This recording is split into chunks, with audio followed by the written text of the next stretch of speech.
మన హాస్పిటల్ చాలా ఒక గొప్ప మెడిసిన్ని, లేకపోతే దాన్ని ఏమనాలో మరి ప్రొసీజర్ అనాలో, డయాబెటిక్ పేషెంట్స్ కోసం కనిపెట్టారు.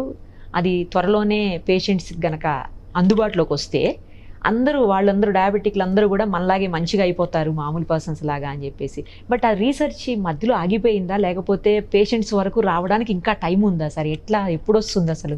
అంటే ఇది చాలా పెద్ద స్టోరీ ఏమని చెప్పాలంటే షార్ట్గా, డయాబెటీస్ అనేది 3 రకాలు ఉంటాయి అన్నమాట. Okay. Type 1, type 2, type 3.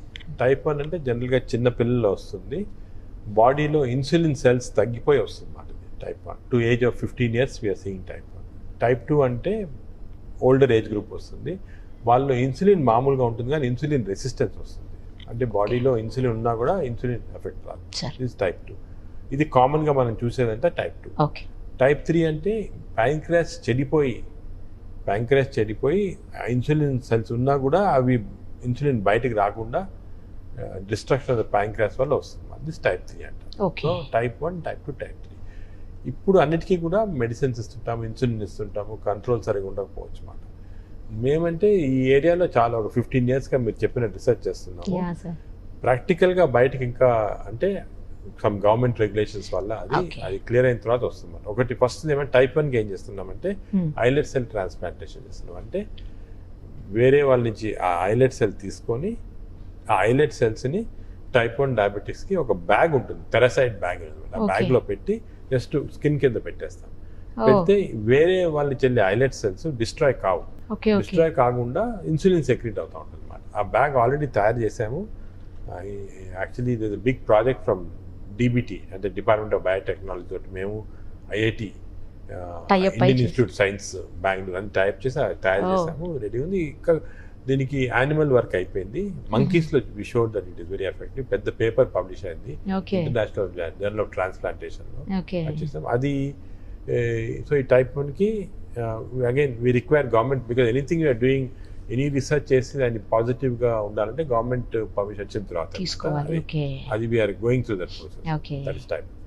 Type 2కి ఏమంటే it is not insulin deficiency, insulin resistance. బాడీలో ఇన్సులిన్ రెసిస్టెన్స్ వస్తుంది అన్నమాట. అది ఇన్సులిన్ రెసిస్టెన్స్ ఎందుకు వస్తుంది మనకి చాలా తెలియదు. రీసెంట్గా చాలా రీసెర్చ్ వల్ల ఏం తెలిసిందంటే డియోడినం అంటే చిన్న ప్రేగులో ఒక ప్రోటీన్ సెక్రీట్ అవుతుంది. ఆ ప్రోటీన్ సెక్రీషన్ వల్ల that is creating insulin resistance బాడీలో అంతా. సో దానికి ఏం చేస్తామంటే ఎండోస్కోపీ ద్వారా ట్రీట్మెంట్ చేయొచ్చు అన్నమాట. అది ఏం చేసాం ఫస్ట్ మేము ఏం చేసామంటే అగైన్ ఒక యుఎస్ కంపెనీతో రీసెర్చ్ చేసి వీ ఫౌండ్ ఎ ట్యూబ్. ఆ ట్యూబ్ స్టమక్ నుంచి చిన్న ప్రేగులకి బైపాస్ చేసుకుంటే కిందకి వెళ్ళిపోతుంది. సో ఫుడ్ వెళ్ళి ఆ ఇన్సులిన్ రెసిస్టెంట్ ఫ్యాక్టర్ని స్టిమ్యులేట్ చేయకుండా. బట్ ఈ ట్యూబ్ అనేది ఓన్లీ 6 months పెట్టచ్చు, మళ్ళీ తీయాలి. సో అది కాకుండా మోర్ పర్మనెంట్ మెథడ్ ఏమంటే డిఎంఆర్ అని వచ్చింది, అంటే డియోడినల్ మ్యూకోజల్ రీసర్ఫేసింగ్. ఎండోస్కోపీ ద్వారా మేము ఇంటెస్టైన్ చిన్న ప్రేగులకి వెళ్ళి ఆ చిన్న ప్రేగుల్ని లేజర్ ద్వారా కానీ హీట్ ద్వారా కానీ దాన్ని చేంజ్ చేస్తాం. కంప్లీట్ చేంజ్ చేస్తే ఆ insulin resistance factor it won't be secreted, diabetes control అయిపోతుంది. ఇది కూడా టెక్నిక్ కాబట్టి, టెక్నాలజీ కాబట్టి గవర్నమెంట్ పర్మిషన్ ఇస్ అది కూడా వర్క్ జరుగుతుంది. ఇవన్నీ చేసిన తర్వాత what we found is that ఇమీడియట్గా ఇన్సులిన్ కానీ లేకపోతే టాబ్లెట్స్ కానీ కంప్లీట్గా తగ్గిపోతాయి. వేసుకోవాల్సిన అవసరం ఉండదు. అది థర్డ్ టైప్ 3 చెప్పాక. టైప్ 3కి ఏమంటే ఈ ప్యాంక్రియాస్ చెడిపోయిన వాళ్ళకి ఆ ప్యాంక్రియాటిక్ సెల్స్ తీసి సెపరేట్ చేసి మా దగ్గర రికార్డీ సెల్ సెపరేటర్ ఉంది. అది ఇండియాలో యాక్చువల్లీ ఏషియాలో ఓన్లీ మెషిన్ ఇక్కడ మా దగ్గర రికార్డీ సెల్ సెపరేటర్ ఉంది.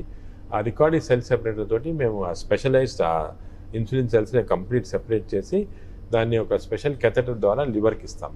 ఇస్తే లివర్ ఇవన్నీ టెక్నిక్ చెప్పేవన్నీ కూడా మేము స్టడీ చేసాము. కానీ ఈ లాస్ట్ మాత్రం ఆల్రెడీ పేషెంట్స్ చేసి సక్సెస్ అయింది. మేజర్ పబ్లికేషన్ కూడా వచ్చింది, published in journal where you're treated. అది చేస్తున్నాం ఇప్పుడు ప్రస్తుతం. సో టైప్ 3 చేస్తున్నాము. అది ఎలా చేస్తుంది, గవర్నమెంట్ పర్మిషన్ ఉంది. We went through all the government. But type 3 చాలా తక్కువ మందికి ఉంటుంది. పోయిన వాళ్ళు తక్కువ మంది టైప్ 3 వాళ్ళకి. Now we are very effectively doing. మేజర్గా ఉండే టైప్ 2, సెకండ్ టైప్ 1. టైప్ 1 చిల్డ్రన్లో ఉంటుంది మాట.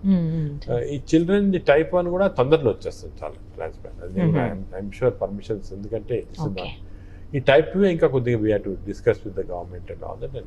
కానీ ఇవన్నీ వస్తే చాలా పెద్ద హెల్ప్ అవుతుంది సార్. అసలు అంటే కూడా మెడికల్ రీసెర్చ్ అనేది చాలా స్లో. అంటే కొన్నిసార్లు మీరు వినుంటారు కొన్ని ఇప్పుడు ఇన్సులిన్ డిస్కవరీ 1910లో వచ్చి 1930లో అసలు బయట, అంటే 20 years పట్టింది బయటకు రావడానికి. అలాగా చాలా డిస్కవరీస్ ఏమంటే 20 years 30 years అంటే ఓపిక ఉండాలంతే. బట్ మా duty is to do this research and స్లోగా ఒక జనరేషన్ కాకపోయినా సెకండ్ జనరేషన్ కన్నా ఒక నాలెడ్జ్ పైన, knowledge science is built on bricks. ఇప్పుడు నేను ఒక బ్రిక్ వేస్తాను, ఇంకో బ్రిక్ వేస్తాను, అంతా బిల్డింగ్ తయారు. Building maybe after 10, 15, 20 years, but అప్పటికన్నా వస్తుంది. డయాబెటిక్ కి రోజు కోట్లాది రూపాయలు డ్రగ్స్ అవసరం ఉంటుంది సార్. డ్రగ్స్ కంపెనీస్ నుంచి ఏమన్నా ప్రాబ్లం అవుతుందా సార్ ఇలాంటి రీసెర్చ్ చేసేటప్పుడు? అంటే మీకని కాదు, నార్మల్ గా కూడా కొంతమంది ఎవరో అంటున్నారు. అలాగని కాదు, కాంపిటీషన్ ఉంటుంది, different companies different techniques competition ఉంటుంది. బట్ అటువంటిది we don't, scientist we don't say any of those things.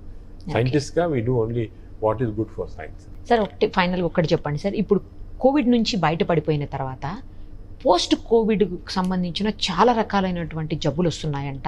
Post Covid అంటారు. పోస్ట్ కోవిడ్ అది ఏమేమి వస్తున్నాయి సార్? వాటిని ఎలా తగ్గించుకోవాలి, ఏం చేయాలి? పోస్ట్ కోవిడ్ అనేది లాంగ్ కోవిడ్ అంటారు. ఇది ఒక ఇంట్రెస్టింగ్, ఒక ఈ కోవిడ్ ఫస్ట్లో వచ్చినప్పుడు ఒక జాపనీస్ సైంటిస్ట్ ఇషావో అని, హీ హెస్ ఫౌండ్ దట్ బాడీలో కోవిడ్ వచ్చిన వాళ్ళకి 83 ఆటో ఇమ్యూన్ యాంటీబాడీ, అంటే మన బాడీ అగేన్స్ట్గా యాంటీబాడీస్ 83 డిఫరెంట్ టైప్స్ వస్తాయి. ఓకే, 83 రకాలైన యాంటీబాడీస్ తయారవుతున్నాయి. అంటే థైరాయిడ్కి, స్టమక్కి, లంగ్స్కి, అన్నిటి కూడా బాడీ, అంటే బాడీ ఇమ్యూన్ సిస్టము ట్రిక్ అయిపోయి it is thinking this virus is lungs, virus is thyroid అని యాంటీబాడీ ప్రొడ్యూస్ చేసుకుంటూ వెళ్ళిపోతాం అనమాట. దానివల్ల ఒకటి పోస్ట్ కోవిడ్ అనేది. అదేవిధంగా లంగ్లో ఫైబ్రోస్ వచ్చేసి లంగ్ గట్టి పడిపోయి బ్రీతింగ్ ట్రబుల్ వచ్చి చాలా మందికి ఆక్సిజన్ నెలలు సంవత్సరాలు తీసుకుంటా ఉండాలి, సప్లై ఇవ్వాల్సి వస్తుంది, అలా వస్తుంది. అదేవిధంగా ప్యాన్క్రియాస్ ఐలెట్ సెల్, మనం మాట్లాడే ఐలెట్ సెల్ కి వైరస్ వెళ్ళి డ్యామేజ్ చేసి డయాబెటీస్ లాగా పడుతుంది. ఇక కంటిన్యూ అవుతుంది సార్ డయాబెటీస్. కంటిన్యూ అలాగే డిఫరెంట్ అటాక్స్ వస్తాయి అనమాట. పోస్ట్ కోవిడ్ అనేది ఒక 5% పీపుల్లో చూస్తున్నాము. Arthritis, rheumatoid arthritis, lung infections, diabetes, చాలా మందికి మెమరీ తగ్గిపోవటము, డల్నెస్ ఉండటము, కొంచెము హేజీనెస్ రావటము, జనరల్ మయాలజియస్ పెయిన్స్ రావటం, ఇవి చాలా కామన్గా వస్తున్నాయి అన్నమాట. ఇవి ఎన్ని రోజులు ఉంటాయని తెలియటం లేదు, కానీ హోప్ఫుల్లీ ఇవి కూడా తొందరలో పోవాలన్నమాట. కానీ లంగ్ సివియర్ ఇన్ఫెక్షన్ వచ్చిన వాళ్ళకి లంగ్ డ్యామేజ్ ఇస్ కంటిన్యూ. ఒక 5% వాళ్ళకి లంగ్ డ్యామేజ్ అలా కంటిన్యూ అవుతా ఉంది. ఇక లైఫ్ అంతా ఉంటుంది, లైఫ్ అంతా ఉంటుంది. అది కంట్రోల్ కాదా సార్? నార్మల్ స్టేజ్కి రాలేవా లంగ్స్? మళ్ళీ ఒక్కసారి లంగ్ లో ఫైబ్రోస్ వస్తే నార్మల్ స్టేజ్ రాదు, లంగ్ ట్రాన్స్ప్లాంటేషన్ వల్లే వస్తుంది. అది చాలా తక్కువ పర్సెంటేజ్. ఇప్పుడు ఈ డయాబెటీస్ పరిస్థితి ఏంటి సార్? ఈ డయాబెటీస్ వచ్చిన వాళ్ళకి చాలా మందికి ట్రాన్సియెంట్ వస్తూ ఉంది. అంటే ఆ కరోనా ఉన్నప్పుడు, కోవిడ్ డిజీజ్ ఉన్నప్పుడు సివియర్ డయాబెటీస్ తగ్గిపోతా ఉంది. కొంతమందికి లాంగ్ టర్మ్, అంటే ఇంతవరకు ఇప్పుడు ఇది only 2 years old, 1.5 years old కదా, ఇంతవరకు 1.5 years దాకా కొంతమందికి వస్తా ఉంది. లేటర్ ఆన్ స్టేజెస్ పోతుందని చూడాలి. కొంతమందికి మధ్యలో ఒక 1-2 months తగ్గిన సందర్భాలు కూడా ఉంటాయి. చాలా మందికి వచ్చి తగ్గిపోతుంది. అంటే మనం తీసుకునే ఫుడ్ ఏమైనా కంట్రోల్ చేస్తే? అలాగేం లేదు, అదేం లేదు. కానీ జనరల్ ప్రికాషన్స్ తీసుకోవాలంటే ఎక్సర్సైజ్, హెల్తీ ఫుడ్ అవి ఇంపార్టెంట్. ఎక్సర్సైజ్ తగ్గించేసి, స్వీట్స్ తగ్గించాలా, ఎక్సర్సైజ్ చాలా important. Exercise is very important. Diabetic వాళ్ళకి మెయిన్ ఎక్సర్సైజ్ ఇంపార్టెంట్. ఎక్సర్సైజ్ చాలా ఇంపార్టెంట్. జనరల్ గా కూడా ఎక్సర్సైజ్ బాడీకి చాలా ఇంపార్టెంట్. దానివల్ల మనం చాలా several diseases we can avoid. దానికి కంపల్సరీ ఎవ్రీబడి 45 minutes అన్న ఎవ్రీడే, మార్నింగ్ అని ఈవినింగ్ అని ఎప్పుడు టైం పెడితే ఎక్సర్సైజ్ అంటే ఏదో నేను నడుస్తున్నా రోజంతా ఇంట్లో నడుస్తున్నా అది కాదు. ఒక brisk walk 45 minutes 7 kilometers 6 kilometers cover చేయాలి.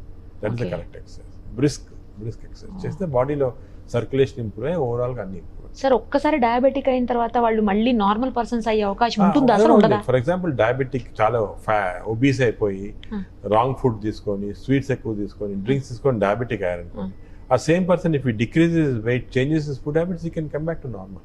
వెయిట్ లేకుండా కూడా కొంతమంది అవుతుంటారు కదా సార్. లీన్ డయాబెటీస్, అది వేరే కారణాలు ఏమన్నా, ఈటింగ్ హ్యాబిట్స్ అవన్నీ చూసుకోవాలి మనం. అంటే డయాబెటీస్ లో కొన్ని ఇర్రివర్సిబుల్ ఫ్యాక్టర్స్ ఉంటాయి, రివర్సిబుల్ ఫ్యాక్టర్స్. అవునా? ఈ రివర్సిబుల్ ఫ్యాక్టర్స్ మనం అన్ని కంట్రోల్ చేయొచ్చు. ఒక డయాబెటిక్ మా దగ్గరికి వస్తే ఫస్ట్ మేము ఏం చూస్తాము, దీనికి what are the reversible factors అని. ఈ రివర్సిబుల్ ఫ్యాక్టర్స్ అన్ని మ్యాప్ అవుట్ చేసి ఇవి రివర్స్ చేసేస్తే కొంతమందికి నార్మల్గా వచ్చేస్తారు. కొన్ని ఇర్రివర్సిబుల్ ఫ్యాక్టర్స్ ఉన్న వాళ్ళకి డ్రగ్స్ కానీ ఎక్సర్సైజ్ కానీ అవన్నీ అవసరం. చాలా విషయాలు షేర్ చేశారు సార్. మళ్ళీ డయాబెటీస్ మీద పెద్ద రీసెర్చ్ జరుగుతుంది కాబట్టి నాకు మళ్ళీ మీరు ఇంకొకసారి అవకాశం ఇవ్వాలి మొత్తం డీటెయిల్డ్గా మీతో మాట్లాడేదానికి. Thank you sir. ఈ వీడియో కానీ మీకు నచ్చినట్లయితే లైక్ చేయండి, షేర్ చేయండి, మీ అభిప్రాయాన్ని కామెంట్ రూపంలో తెలియజేయండి. అలాగే మరిన్ని వీడియోస్ కోసం మా ఛానల్ను సబ్స్క్రైబ్ చేసుకోండి.